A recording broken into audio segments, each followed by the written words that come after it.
Y vamos a demostrar que quizás es poco, pero quizás es a la vez suficiente.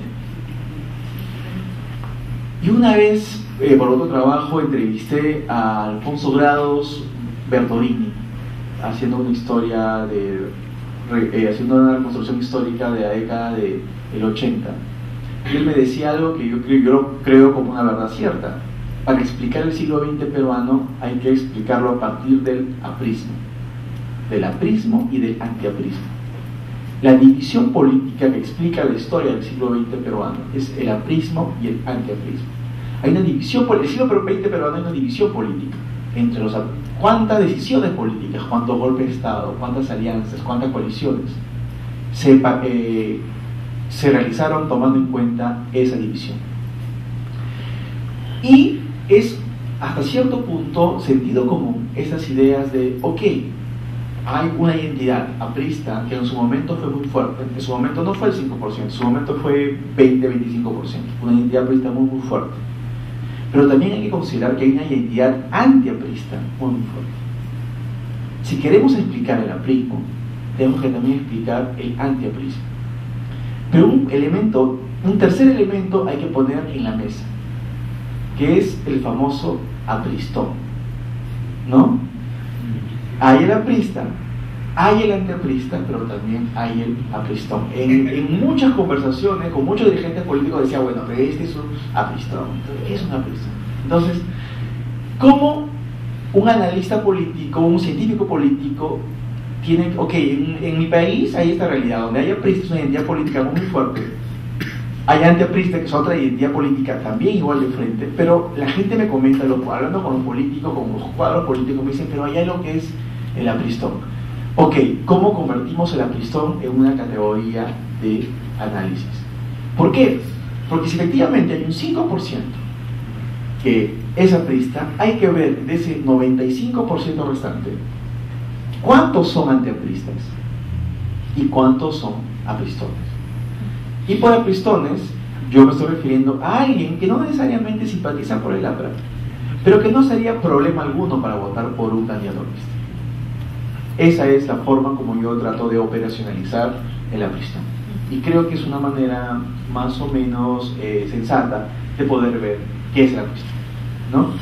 Porque como ya sabemos, en este país se votan no necesariamente porque crees en algo, sino porque estás en contra de algo, ¿no? El famoso mal menor es simplemente una preferencia relativa dentro de las opciones que tienes. Y en determinadas coyunturas, estas preferencias relativas en determinados contextos pueden definir una elección. Ya lo vimos en la segunda vuelta. Para medir al famoso apristón, yo hice las siguientes preguntas. ¿Cuán probable es que usted vote por un candidato aprista al Congreso? Otra pregunta, ¿cuán probable es que usted vote por un candidato aprista a la alcaldía provincial? ¿Y cuán probable es que usted vote por un candidato aprista a la presidencia regional? O sea, ¿cómo usted? No le doy más información. ¿Usted votaría por un aprista? La pregunta es, definitivamente sí votaría. Probablemente votaría por él. Probablemente no votaría por él. O de ninguna manera, nunca en mi vida votaría por un aprista. ¿Se dan cuenta? Tengo esta escala, no es un sí y un no, sino es definitivamente votaría por él. Probablemente votaría por él, yo lo considero el aprista. Alguien que probablemente, que dadas determinadas circunstancias, podría votar por él. Al que de ninguna manera votaría por él, yo lo califico como el antiaprista duro. Y hay un antiaprista soft, digamos, que es el que probablemente no votaría por un candidato aprista. Y como los que hacemos ciencia política creemos que hay ciertos argumentos, ciertos resultados que son sistemáticos, que se repiten, encontramos información muy interesante, que es que la gente votaría definitivamente por un aprista al Congreso, es el 4%. El 4% de personas votarían definitivamente por un aprista al Congreso. A la alcaldía provincial 3.5%, y a la presidencia regional también es el 4%. O sea, digamos que hay un 4% que definitivamente votarían por un candidato ya sea a la alcaldía, a la presidencia regional, al Congreso, que más o menos está muy cercano de este 5.5% de gente que simpatiza por el APRA.